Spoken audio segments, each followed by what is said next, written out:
ولعنة الله على أعدائهم أجمعين من يومنا هذا إلى يوم الدين. أما بعد فقد قال الله في كتابه الكريم وكتابه العظيم. بسم الله الرحمن الرحيم. يا أيتها النفس المطمئنة ارجعي إلى ربك راضية مرضية فادخلي في عبادي وادخلي جنتي. دعا کریں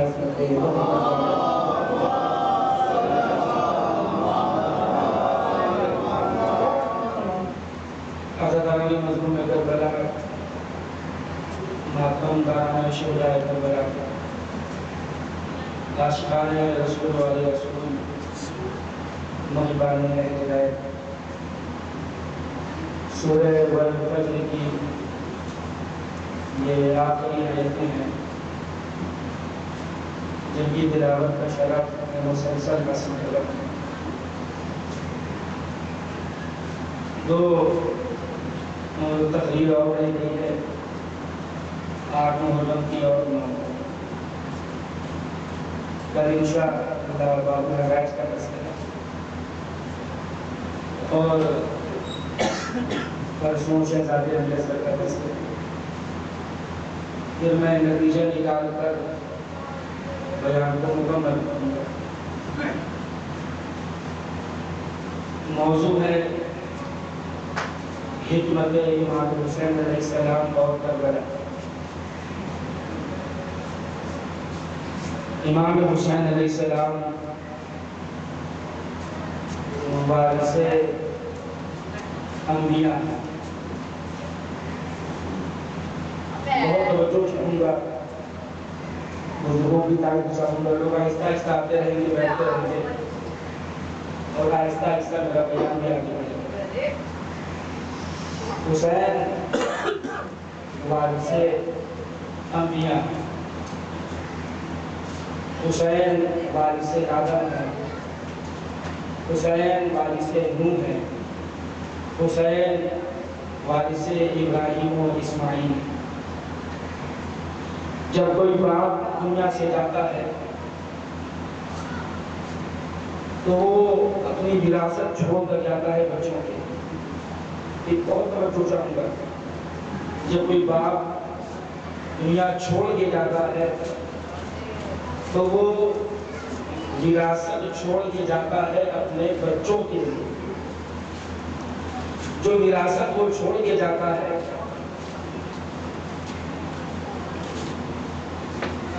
اس کی 2 قسمیں ہیں. جو وراثت باپ اپنے بچوں کے لیے چھوڑ کر جاتا ہے, توجہ چاہوں گا انشاءاللہ ایک جو جملہ آپ کا ثانی عالیہ میں محفوظ رہ جائے. 2 قسمیں ہیں, ایک روحانی وراثت اور ایک مادی وراثت. مادی وراثت کی بھی 2 قسمیں ہیں. مادی وراثت میں سے بچوں کو ایک کی ہوس ہوتی ہے, ایک کی نہیں ہوتی. دیکھیں, جو روحانی وراثت باپ چھوڑ کر جاتا ہے وہ اس کا اچھا اخلاق ہے, اچھا طور طریقہ ہے, اس کی انکساری ہے. اور جو مادی وراثت چھوڑ کر جاتا ہے اس میں سے باغات, کھیت, دکان, مکان. باپ کا انتقال ہوا, بیٹوں نے دیکھا کہ باپ نے چھوڑا کیا ہے. دکان کتنی چھوڑی, مکان کتنے چھوڑے, باغات کتنے چھوڑے, کھیت کتنا چھوڑ کر گئے. وہ چاہوں گا مادی وراثت میں سے ایک اور ہے کہ جس کی ہوس بچوں کو نہیں ہوتی ہے. اگر ابا دکان, مکان اور کھیت چھوڑ کر گئے ہیں تو وہ جوڑا بھی چھوڑ کر گئے ہیں کہ جو پہن کر نماز پڑھتے تھے. وہ ٹوپی بھی چھوڑ کر گئے ہیں جسے لگا کے وہ نماز پڑھتے تھے. اس پر کسی کی نظر نہیں جاتی. کہ صاحب ابا نے اپنا جوڑا بھی تو چھوڑا ہے ہمیں پہننا چاہیے. ارے آپ کپڑے اور ٹوپی کی بات کر رہے ہیں, اس سے تو پہلے ہی غریبوں کو دے دیا جاتا ہے, کہیں ابا دوبارہ پہننے نہ آ جائیں.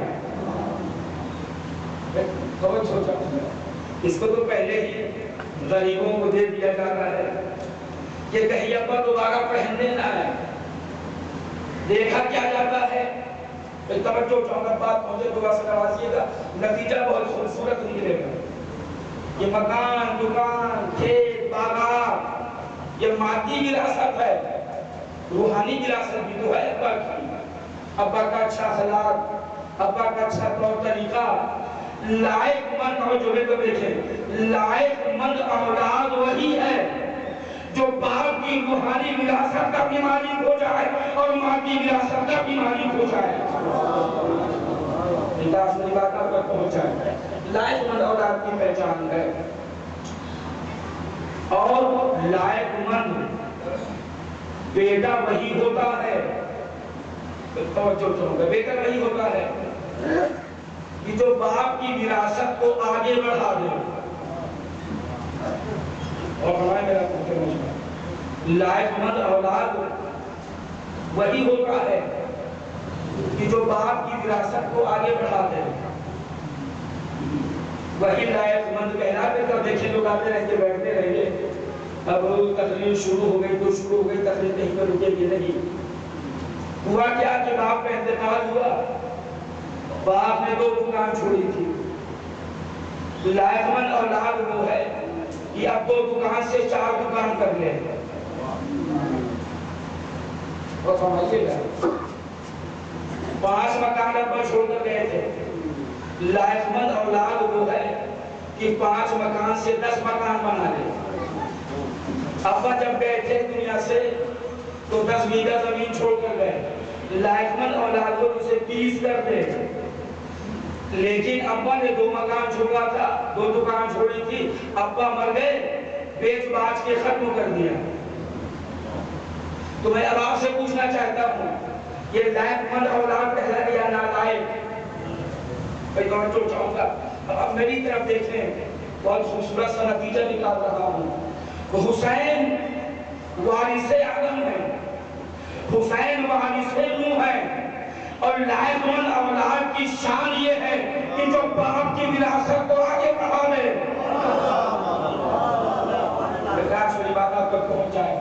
اسے مختصر سی بات پر میں بہت مطمئن ہوں, ورنہ یہ جملہ نہیں ہے جو جیسی کہنائی وقت ہے جو اچھا چلتا ہے. بھائی حسین آدم کے بھی وارث, حسین نوح کے بھی وارث. لائق مند اولاد وہ ہے کہ جو وراثت کو آگے بڑھا لے.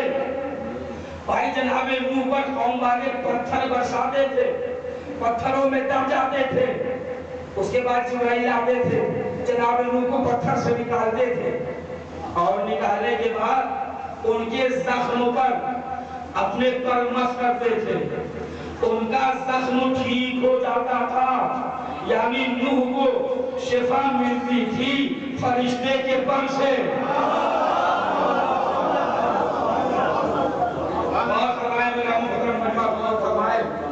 جناب نوح کو شفا ملتی تھی فرشتے کے پر سے.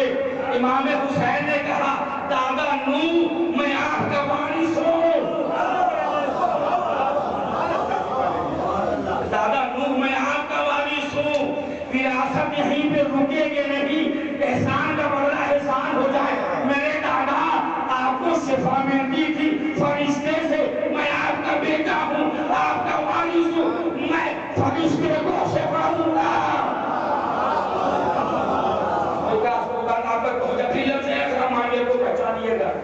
اب دیکھیے, سینہ میرا چکرا ہوا ہے, بڑی محنت سے پڑھ رہا ہوں, اتنی محنت سے آپ سنیے.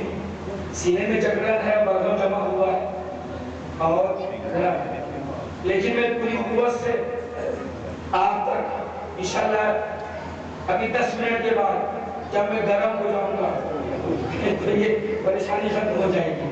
بس آپ اور فرما لیں, اور انشاءاللہ اگر میرے پاس وقت رہا آج تو آپ کے سماعتیں بھی ارتقاء کی منزل پر جائیں گی. آخر میں آخر میں ہم مولا حسن کا تذکرہ کریں گے کہ جناب قاسم کی شہادت اور پھر چونکہ نکلنا ہے نا ذوالجنہ تو دو چار جملے ذوالجنہ کے مسائل پر اور جو باتیں رہ جائیں گی کبھی انشاءاللہ اللہ کر مجھے مولا عباس کے فضائل پڑھنے ہیں، لیکن میں چاہوں گا کہ جو باتیں رہ گئی ہوں میں جدیتی آپ تک پہنچا دوں. میں توجہ چاہوں گا، بہت ساری باتوں کو میں ہٹا رہا ہوں یہاں سے. جناب نوح وہ فرشتہ شفا دے گا، فرشتوں کو حسین نے شفا دیا. اب اجمالی طور پہ سنیں کیونکہ آپ خود بہت پڑھے لکھے ہیں تو آپ محسوس کر لیں گے. جناب آدم کے وارث حسین ہیں، جناب آدم کے وارث حسین ہیں. آدم کی وراثت کو امام حسین نے آگے بڑھایا. اب آپ جا کے تاریخ کو پڑھیے گا، مجھے رکنا نہیں ہے. دیکھیے آج امام حسین سمجھ میں نہیں آ رہے ہیں کسی کو. آج امام حسین سمجھ میں نہیں آ رہے ہیں. تمام مکتب فکر کے مسلمانوں کو آنا چاہیے ہمیں حسین میں، کیونکہ حسین کا احسان پوری انسانیت پر ہے، پوری دین پر ہے، پورے اسلام پر ہے. حسین کیوں سمجھ میں نہیں آ رہے ہیں؟ جناب نوح کو حکم ہوا کہ کشتی بنائیے، کیونکہ مسلسل یہ کہنے کی قوم جو ہے میری بات کو سن نہیں رہی ہے. سورہ نوح قرآن مجید میں موجود ہے، بس میں اجمالی طور پر یہ جملے ہدیہ کر رہا ہوں. جب قوم والے نہیں سدھرے تب جناب نوح نے کہا پروردگار میں ان کو دعوت حق دیتا رہا، میں آیت کا ترجمہ کر رہا ہوں، میں ان کو بلاتا رہا اور یہ بھاگتے رہے، میں ان کو بلاتا رہا اور یہ بھاگتے رہے. لہذا اے میرے اللہ اب ان پر عذاب نازل کر دیں. کتنے سال کر لی؟ 30 ساڑھے 200 سال کر لی. کرنے کے بعد جناب نوح پر دعا کر رہے ہیں اور پر دعا کی کہ جب جناب نوح بلا رہے تھے وہ بھاگ رہے تھے. پتہ چلا قلب نازنین پیغمبر پر جو بات گواہ گزرتی ہے وہ فرار ہے. ایک آخری بات آپ پر پہنچ جائے. قلب نازنین پیغمبر پر جو بات گواہ گزرتی ہے وہ فرار ہے. تو اللہ نے کہا کہ کشتی بناؤ. جناب نوح نے، یہ قرآن کا واقعہ ہے اور آپ کا سنا ہوا واقعہ ہے ہزاروں مرتبہ کا، مگر نتیجہ نیا ہوگا، نتیجہ ایک دم نیا ہوگا. اور میں کوشش کرتا ہوں کہ مجلس کو کچھ نیا پن خطابت میں کوئی نیا رخ پیدا کروں. جناب نوح کشتی بنا رہے ہیں. 5 آدمی ادھر سے آئے.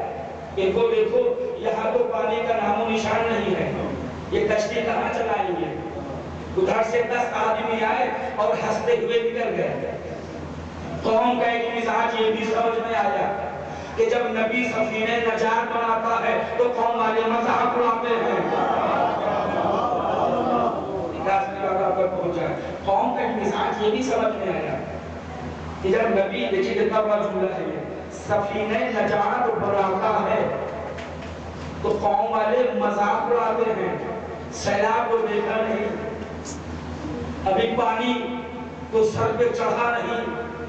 جب سیلاب آئے گا، جب پانی آئے گا، کیونکہ دیکھیے اب تو یہاں سے ندی بہت قریب ہے، آپ سے ادھر کون سمجھے گا. کشتی کی اہمیت کا اندازہ پانی میں ہوتا ہے، خشکی میں نہیں. جب سیلاب آتا ہے، جب پانی چڑھتا ہے سر پر، تب کشتی کی اہمیت کا اندازہ ہوتا ہے. ابھی حسین سمجھ میں نہیں آ رہے ہیں، ابھی زمانہ ہمیں حسین سے دور ہے.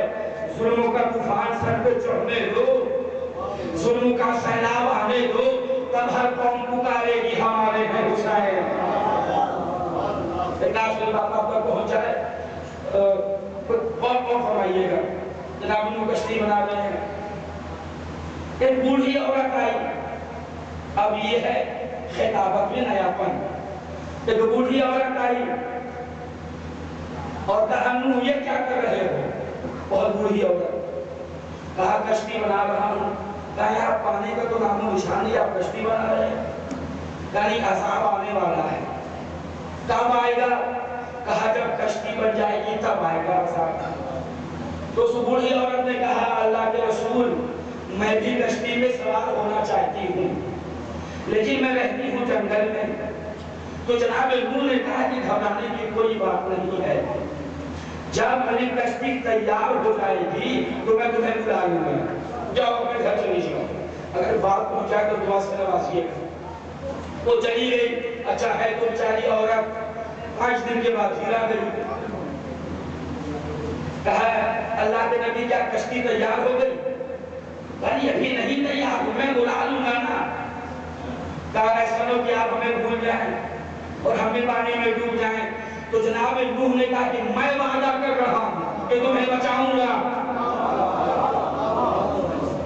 معنویت ہے، میں وعدہ کر رہا ہوں کہ تمہیں بچاؤں گا۔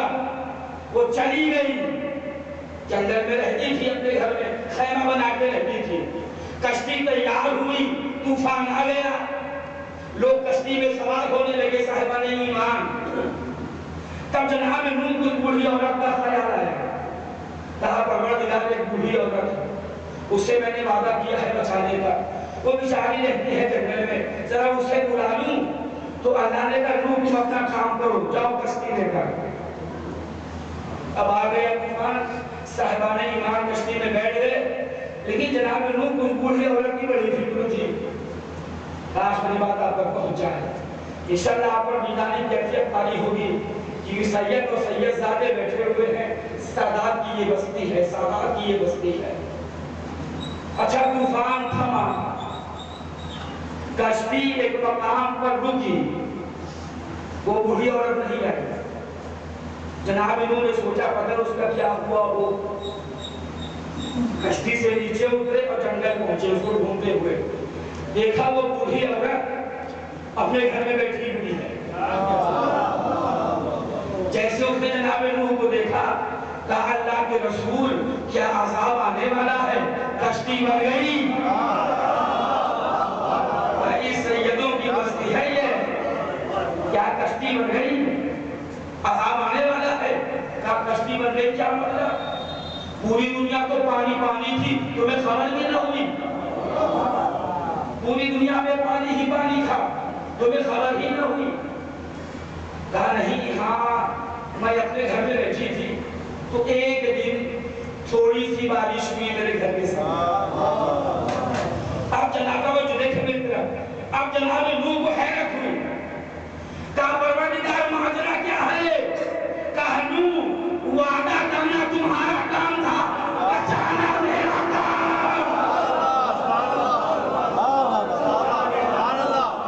بھائی سالار کی بستی بڑی محنت سے پڑھ رہا ہوں، اے نوح وعدہ کرنا تمہارا کام تھا، بچانا میرا کام۔ اگر نوح وعدہ کر لے تو اللہ بچاتا ہے، اب اگر زہرا وعدہ کر لے عذابوں کو بچاؤں گی، اللہ وعدے کو پورا کرے گا۔ بیٹا اصلی بات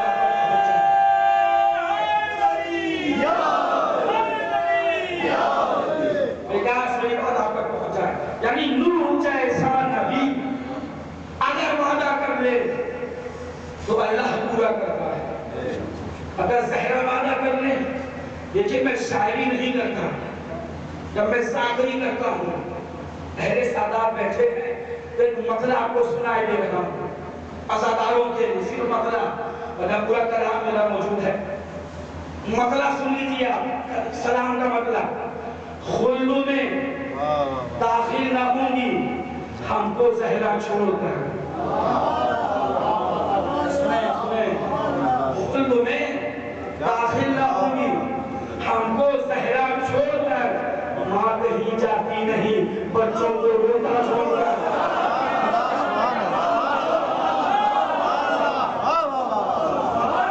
بیٹا اصلی بات آپ تک ہو جائے، خلد میں داخل نہ ہوں گی ہم کو زہرا چھوڑ کر، ماں کہیں جاتی نہیں بچوں کو روتا چھوڑ کر۔ میں شہزادی کا وعدہ ہے، عزاداروں کو بخشواؤں گی۔ یہ دیکھیں میرا بات تقریر میں نہیں جائے گی، مجھے تو وراثت پر گفتگو کرنا ہے. نوح جیسا نبی وعدہ کر دے تو اللہ پورا کرتا ہے. اگر زہرا وعدہ کر دے تو یہ اللہ پورا نہ کرے گا وعدے. آخری بات آپ پہنچ جائیں.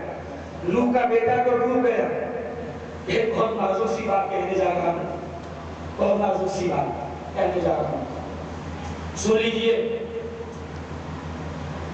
اور اس کو محسوس کیے گا. بس پہنچ جائے تو دعا سے نواز دیجیے گا.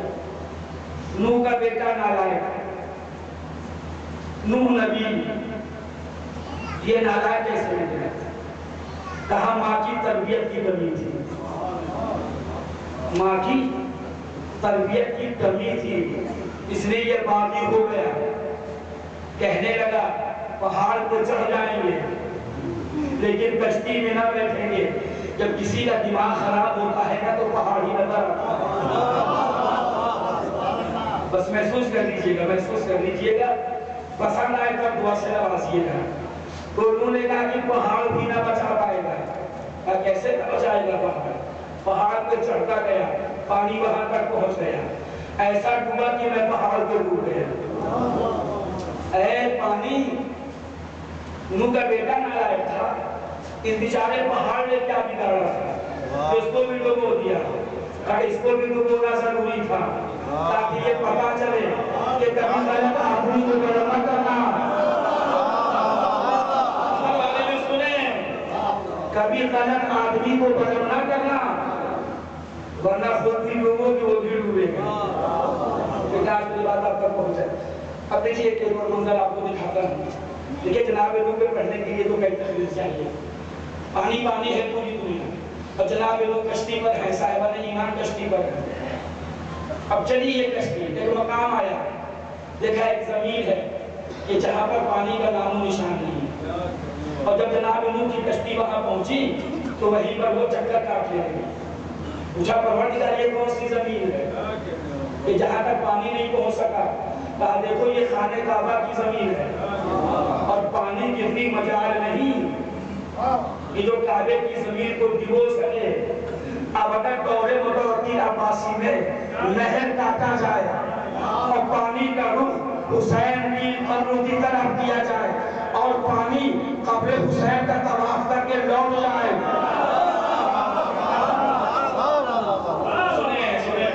قبر حسین کا طواف کر کے یہ پانی لوٹ جائے تو تعجب نہ کرنا, کیونکہ پانی جب کعبے کی زمین کو نہ ڈبو سکا تو جس نے عظمت کعبہ بچایا ہو.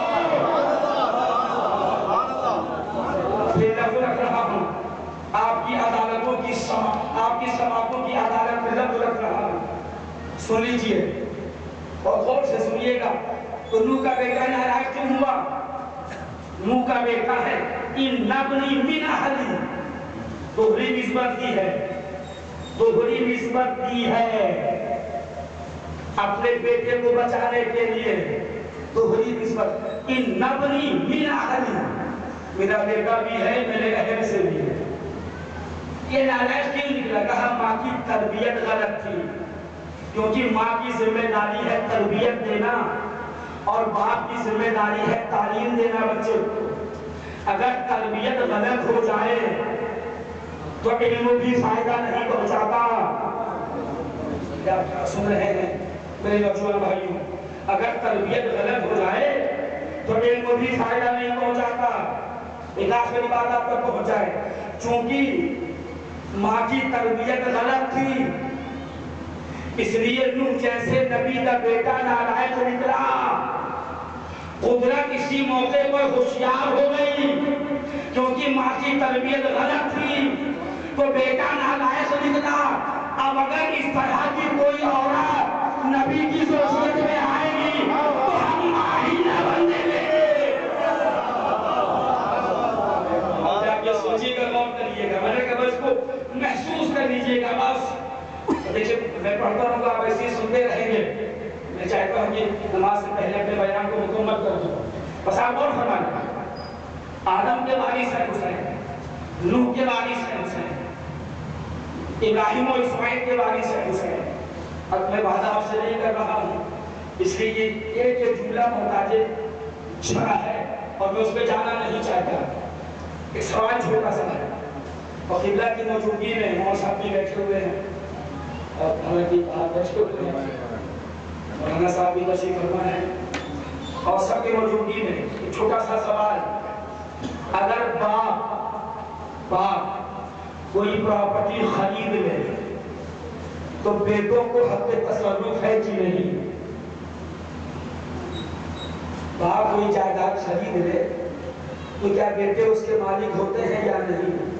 آپ دیکھیں نہیں، باپ کی خریدی ہوئی پراپرٹی کے مالک بیٹے ہی تو ہوتے ہیں۔ شب ہجرت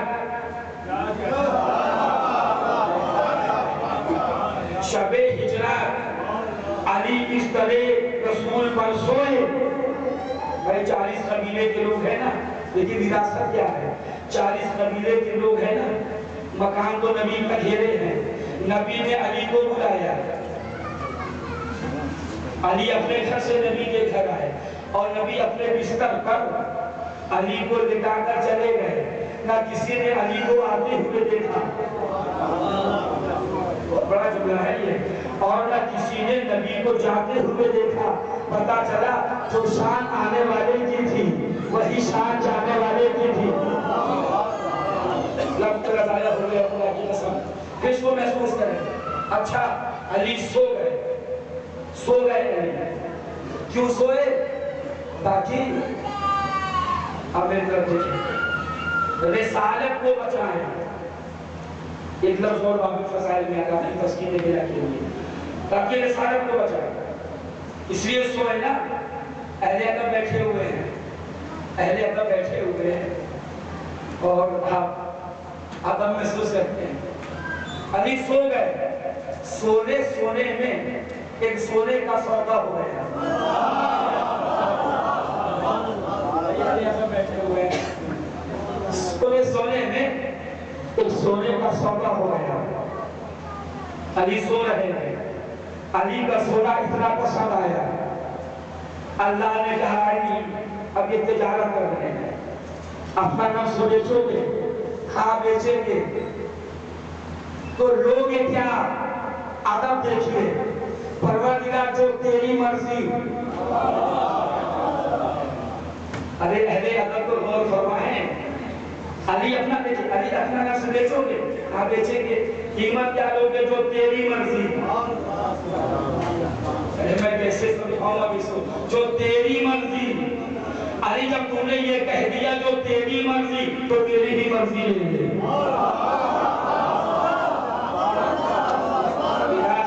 دیکھیے اہل ادب بیٹھے ہوئے ہیں اور بڑی تعریف ہے آپ کی سماعتوں کی، بصیر اعتبار کر کے جملے ہدیہ کر رہا ہوں۔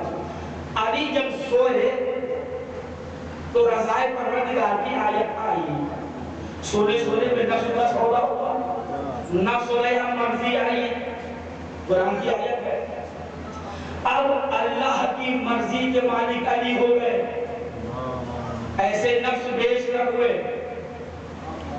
اب علی کی اس خریدی ہوئی پراپرٹی میں علی کے بچوں کو حق تصرف ہے کہ نہیں؟ تو یہ اہل ادب بیٹھے ہوئے ہیں، علی کی اس خریدی ہوئی پراپرٹی میں علی کے بچوں کو حق تصرف ہے کہ نہیں؟ ہے حق تصرف۔ اب اگر حسین فدرس کو پر دے دے، راہب کو پسر دے دے، خود کو مقدر دے دے تو تعجب کا کیا مقام ہے؟ تو آپ نے پراپرٹی خریدی، بیٹا خرچ کر رہا ہے۔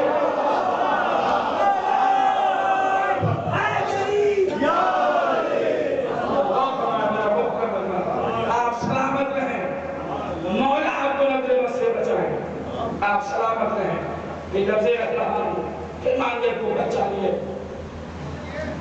آج امامت کا تسلسل اٹھا کے دیکھ لیجئے، امامت کا تسلسل آپ اٹھا کے دیکھیے، کیونکہ ہم تو عقیدے کے معاملے میں اتنے پکے ہیں، کچے نہیں ہیں عقیدے کے معاملے میں۔ ہمارا عقیدہ بہت پکا ہے، بہت پکا ہے ہمارا عقیدہ۔ ایک چھوٹا سا بچہ سو رہا ہو، گہری نیند میں ہو، اس کا شانہ ہلائیے، جب وہ آنکھیں کھولے پوچھئے بیٹا امام کتنے ہیں تو 12 کہے گا 13 نہ کہے گا۔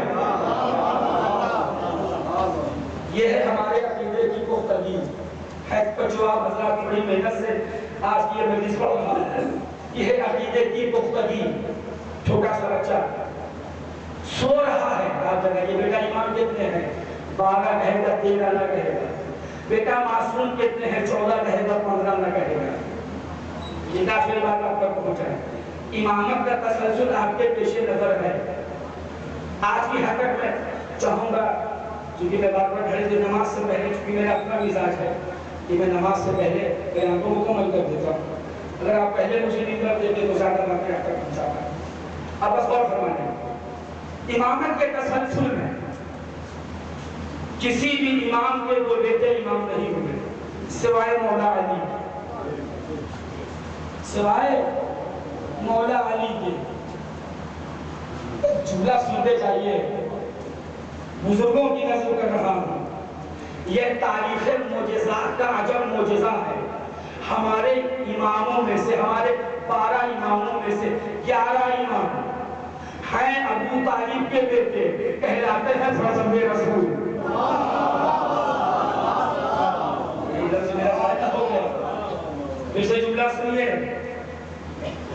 اب دیکھا یہ علم کرام کا جملہ ہے. نے محسوس کر لیا کہ ہمارے 12 اماموں میں سے 11 امام ہیں ابو طالب کے بیٹے کہلاتے ہیں فرزند رسول. ابھی اچھا منتظر ہے کچھ اور پڑھوں. یتیم کے سر پہ آپ ہاتھ رکھیے. کوئی یتیم ہے اس بستی میں اور یتیم کے لیے بہت ساری حدیثیں ہیں. اگر آپ سر پہ ہاتھ رکھ رہے ہیں دل کے پیار سے شفقت سے تو آپ کی ہتھیلی کے نیچے جتنے بال آئیں گے اتنے بال کے برابر جنت میں مکان ملیں گے. بہت ساری حدیثیں ہیں یتیم کی پرورش کے سلسلے میں پیغمبر کی مولا کی اماموں کی. اور یہ میں آپ کو ایک حدیث سنا رہا ہوں. کوئی یتیم اگر مل جائے تو شفقت سے اس کے سر پہ ہاتھ رکھو. مسائل نہیں پڑھ رہا ہوں جملہ کہنا چاہتا ہوں واپس ہو جائے گا. یہ مسائل پڑھوں تو تھوڑی دیر میں میرے پاس 20 منٹ ہے. تو جتنے بال ہتھیلی کے نیچے آئیں گے اتنے ہی جنت میں مکان ملیں گے. یتیم عبداللہ محمد کو کس نے پالا؟ بھائی سن رہا ہے میں 3-4 دن بعد چلا جاؤں گا. شکایت رہے گی مجھے ضائع ہو گیا. یتیم عبداللہ کو کس نے پالا؟ جب محمد مصطفیٰ یتیم تھے تو کس نے پالا؟ ابو طالب نے پالا. زانوں پہ روز بیٹھاتے تھے سر پہ ہاتھ رکھتے تھے. زانوں پر روز بیٹھاتے تھے سر پہ ہاتھ رکھتے تھے. اور جتنے بال ہتھیلی کے نیچے آئے اتنے جنت میں گھر. اب نہ جانے کتنے گھر ابو طالب کے پاس جنت میں ہوں گے. اب جملہ کہہ رہا ہوں زمانہ پودوں سے جنت مانگے گا ہم دادا سے جنت مانگے گے. بڑا چھوٹا میں نے ہدیہ کیا. دیکھیے یہ بہت قیمتی موضوع ہے. علم کلام سے میں نے ہدیہ کیا. بس غور فرمائیے گا امامت کا جو تسلسل ہے نا جو تسلسل ہے امامت کا کسی بھی امام کے 2 بیٹے امام نہیں ہوئے سوائے مولا علی. صرف مولا علی کے 2 بیٹے امام ہوئے ہیں دنیا کا دور سے. اب ویٹ کر دیکھیں اور تقریباً بیان آخری مرحلے پر ہے. صرف 2 بیٹے امام ہوئے مولا حسن مولا حسین. اس کے بعد کسی بھی امام کے 2 بیٹے امام نہیں ہوئے کیونکہ یہ امامت ہے بادشاہت نہیں. یہ باپ کے بعد بیٹا کی کار صبر نہیں. یہ بڑے بھائی کے بعد چھوٹے بھائی تک امامت کا آنا اس بات کی دلیل ہے یہ امامت ہے بادشاہت نہیں ہے. اور اللہ جسے چاہتا ہے امام بناتا ہے. تو غور فرمائیے تو آخر مولا علی کے 2 بیٹے امام کیوں ہوئے؟ دیکھیے جتنے بھی غزوات ہوئے حیات پیغمبر میں جتنے بھی ایک جملہ کلمہ ہدیہ کروں کر آج یہاں پر 2 جملہ جتنے بھی غزوات ہوئے حیات پیغمبر میں ساری جنگوں میں علم برداری لشکر کون تھا؟ علی. جہاد پیغمبر کے وارث کون تھے؟ علی. 6 ہجری میں صلح حدیبیہ تو ہم نے جس کے ہاتھ میں تلوار دیکھی اسی کے ہاتھ میں قلم دیکھا. یعنی علی جہاد پیغمبر کے بھی وارث ہیں اور صلح پیغمبر کے بھی وارث ہیں. اسی لیے اللہ نے علی کے دو بیٹوں کو امام بنایا. ایک علی کے جہاد کا وارث ہو جائے, ایک علی کے صلح کا وارث ہو جائے. آج کی بات آپ تک پہنچائے, یہ بھی جملہ محفوظ کر لیجیے, بس آخری بات. اور آج کی حد تک میری تقریر ہو گئی. آج کوئی بیٹھ لیجیے, باب مسائل میں بھی سن لیجیے گا کچھ دلیلیں آج باب مسائل. اس لیے کہ اب تو مسائل بھی کی تاریخ آ رہی ہے, 7 محرم 8 9 10 سب تو مسائل بھی زیادہ اس میں پڑھے جاتے ہیں. سن لیجیے. صلح حدیبیہ 6 ہجری میں, فتح خیبر 7 ہجری میں, فتح مکہ 8 ہجری میں. اب تمام مفسرین اور تمام سیرت نگار نے یہ لکھا کہ صلح حدیبیہ مقدمہ ہے فتح مکہ کا. اگر یہ صلح حدیبیہ نہ ہوتی تو مکہ بھی فتح نہ ہوتا.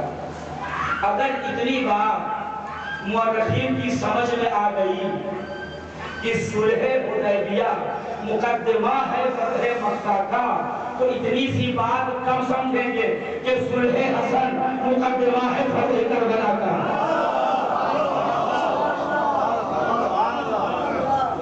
بہت ہی ہلکے میں آپ نے سن لیا. اور نوجوان بھائیوں نے کہا ہے کہ میں کچھ ادب کی دنیا میں جا کے جملے ہدیہ کروں گا. میں آپ کی سماعت پہ ایک بات ہے, بہت بڑا جملہ میں نے ہدیہ کیا کہ صلح حسن مقدمہ ہے فتح کربلا کا. گھر بھی جا کے سوچئے گا, تاریخ امامت میں 2 حسن گزرے, ہمارے دوسرے امام اور ہمارے 11ویں امام. جب پہلا حسن خاموش تھا تو انقلاب کربلا آیا.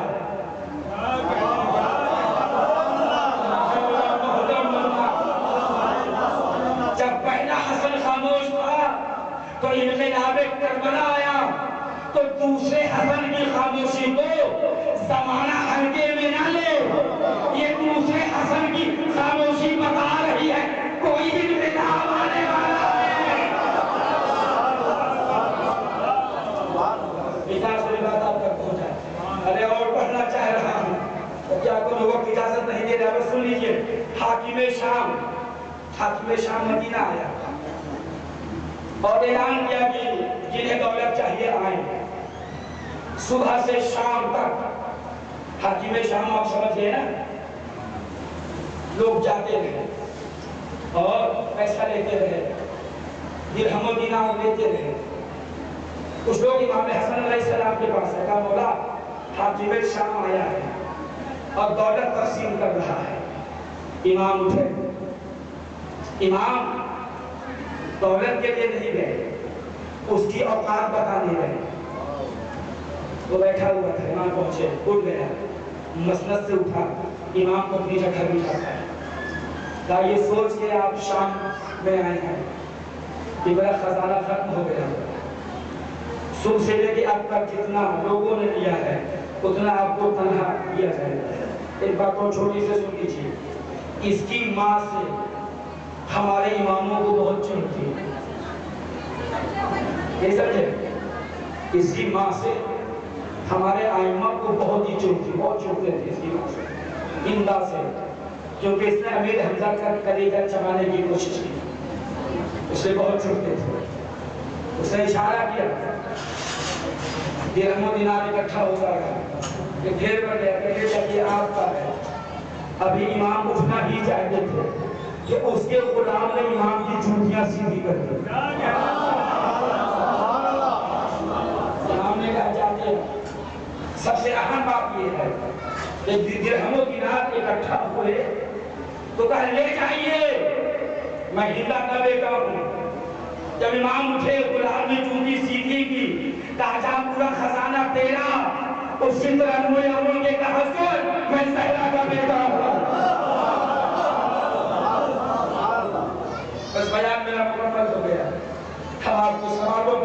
گزار ہے کہ آپ نے مجازہ فرمایا. اب کچھ کرنے کے باب مسائل میں بھی سن لیجیے. اسی مدینے میں امام حسن کو زہر دیا گیا. زہر اتنا قاتل تھا کہ جگر کے 72 ٹکڑے کٹ کٹ کے تشک ہو گئے. جب میں جناب قاسم کی مصیبت پڑھتا ہوں تو دو جملے کہا کر دیتے ہیں کیونکہ شریعت جو جناب برآمد ہو رہا ہے دو جملے حقاب سے تاکہ آج کا یہ بیان مکمل ہو جائے. بی بی زینب کو کسی نے آ کے بتایا کہ آپ کے بھائی حسن کو زہر دیا گیا. بی بی زینب چلی تیزی سے تو ٹھوکر اس پیالے میں لگی کہ جس میں زہر زمین پہ گرا. زمین شگاف ہو گئی. زینب نے کلیجہ نکال دیا کہ میرے بھیا حسن کو اتنا قاتل زہر. اب آپ تیزی سے بڑھی حجرے کی طرح. ادھر کا منظر یہ ہے کہ کشف میں حسن کے جگر کے 72 ٹکڑے کٹ کٹ کے گر چکی ہو. کنیز نے آ کے بتا دیا مولا آپ کی بہن زینب آ رہی. کہا یہ کشف ہٹا دو, کہیں چھپا دو, بہن میرے جگر کے ٹکڑوں کو رہے. میں کہوں گا مولا حسن آپ کی بہن زینب بہت صالح ہے. آپ جگر کے 72 ٹکڑوں کی بات کر رہے ہیں. یہ کربلا میں 72 لاشیں دیکھیں. آپ سلامت رہیں. اللہ آپ کو کوئی غم نہ دے سوائے بغیر اہل بیت کے. حسن کی شہادت ہو گئی. جنازہ بیت الشرف سے نکلا اور چلا. یہ سارے مناظر نہیں پڑھنے. آہستہ آہستہ قبر پیغمبر کی طرف بڑھ رہا تھا. دشمنوں نے راستہ روکا. تیروں کی بارش ہوئی حسن کے جنازے پر. حسن کا جنازہ گھر واپس آ گیا. زینب ام کلثوم گریہ کر رہی تھی. ایک گوشے میں ام فروا اپنے ننھے سے قاسم کو لے کر کہہ رہی تھی بیٹا قاسم ماں کی غربت کو یاد رکھنا تیرے بابا کا لاشا واپس آ گیا. بڑا خوش نصیب ہوگا جس کی آنکھ سے دو قطرہ آنسو نکلے. میں کہوں گا شہزادی ام فروا آج آپ کے والیوں وارث کا جنازہ آیا تو 7 تیر لگے تھے, لیکن بھی تیار ہو جائیے قاسم کے جسم کے ٹکڑے ٹکڑے خیمے میں آئیے. سارے مناظر مجھے نہیں پڑھنے. امام حسین علیہ السلام جب قاسم کو رخصت کر رہے تھے, گھوڑے پہ سوار کر رہے تھے, تو بہت مضمری تھے, بہت مضمری تھے, کیونکہ قاسم ایک کرتا پہنے ہوئے تھے, اتنے کم سے تھے, اور اپنے ہاتھ سے قاسم کو گھوڑے پہ سوار کیا. سوار کرنے کے بعد گریبان کو چاک کر زینب یہ منظر دیکھ رہی تھی. جب پلٹ کے آئے حسین بہت مضمری تھے. پوچھا بھیا یہ قاسم کے گریبان کو کیوں چاک کر دیا؟ کہا بہن چاک گریبانی یتیمی کی علامت ہے. میں قاسم کے گریبان کو اس لیے چاک کر دیا تاکہ اصفیاء یتیم سمجھ کے رحم کریں. جناب قاسم آئے, مصروف جہاد ہوئے, لڑے, بڑی شان سے لڑے. ایک ظالم کہتا ہے کہ ایسے مقابلہ نہ ہوگا, ایسے مقابلہ نہ ہوگا. کوئی پشت کی طرف سے جا کے حملہ کرے. ایک نامی پہلوان ہاتھ میں بزو لے کر جناب قاسم کی پشت کی طرف آیا. کاش کوئی چڑھنے والا ہوتا اور کہتا مولا قاسم ہوشیار ہو جائیے دشمن پشت پر آ گیا. جزاک اللہ خیر الجزا.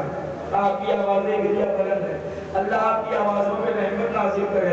اللہ آپ کی آنکھوں پہ رحمت نازل کرے. وہ ظالم جناب قاسم کی پشت پر آیا. اور سننا نوجوان اور مسائب کے جملے سننا. گرد کی سندھی آپ کو کہتے ہیں 30 کیلو کا وزنی لوہا جو گیند کی شکل کا ہوتا ہے, اس میں بڑی سی زنجیر بندی ہوتی ہے، جو بہت بڑا بہادر ہوتا ہے وہ چلاتا ہے۔ اس گرز کا کام یہ ہے کہ فضا میں لہرا کر پیٹھ پر مار دیا جائے تاکہ ریڑھ کی ہڈی ٹوٹ جائے۔ آپ سلامت رہیں، آپ سلامت رہیں، آپ سلامت رہیں۔ 30 کلو کا وزنی لوہا، اسے کہتے ہیں گرز، وہ ثانی مایا، اس نے فضا میں گرزوں کو لہرایا اور جناب قاسم کی پشت پر مارا، ریڑھ کی ہڈی ٹوٹ گئی۔ ایک یتیم کا ماتم ہے، رونے میں کمی نہ کریے گا ورنہ انہیں فرما کو سکھا ہوگا۔ ریڑھ کی ہڈی ٹوٹ گئی۔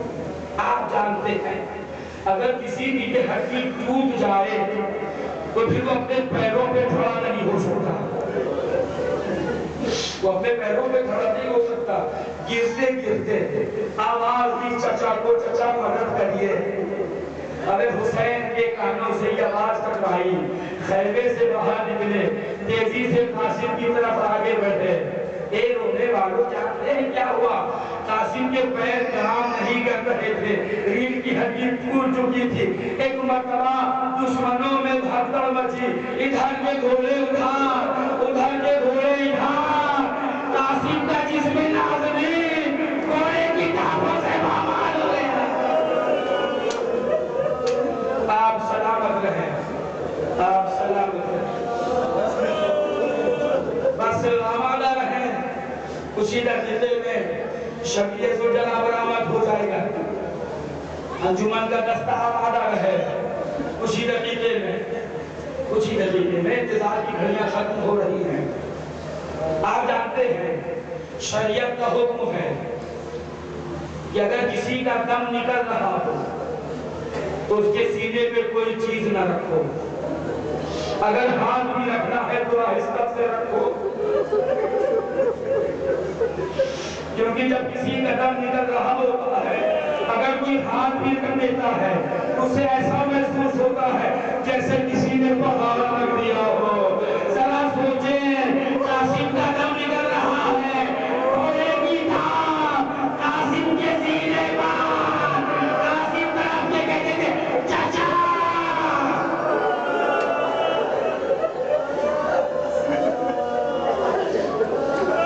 آپ سلامت رہیں، آپ سلامت رہیں۔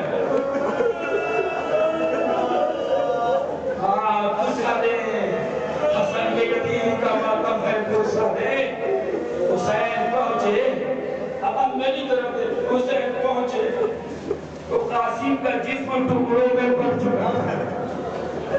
اب حسین قاسم کا لاشا کیسے اٹھائیں؟ ایک مرتبہ گوشت پر سے دیکھا اتاری، زمین پر بچھایا، ٹکڑوں کو چونا شروع کیا۔ جب رضا میں ٹکڑے اکٹھا ہو گئے تو کٹھری کی شکل میں بنایا، پشت پہ لادا لے کے چلے، فضا نئے خیمہ میں دے رہی تھی اور میں فرما تیرے بیٹے کی بارات آ گئی۔ آپ سلامت رہیں،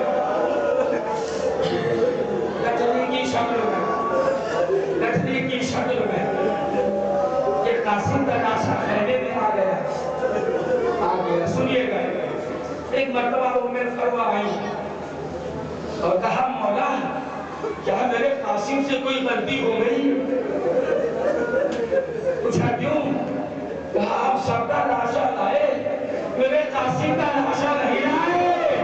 کام نے فرما میرے قاسم کے جسم کے ٹکڑے میں بنا کے لایا ہوں۔ آپ سلامت رہیں، آپ سلامت رہیں۔ سنیے تو دقیقے سن لیجئے، شبیہ کو جناب برآمد ہو جائے گا۔ جیسے میں امامہ اتاروں گا آپ شبیہ لے کے آ جائیے گا۔ اب جملہ سنیے، وہ حسین جو لاشوں میں لاشیں اٹھاتا رہا، ہائے رے غریب زہرا، جس نے سب کی میتیں اٹھائی اس کا لاشا اٹھانے والا۔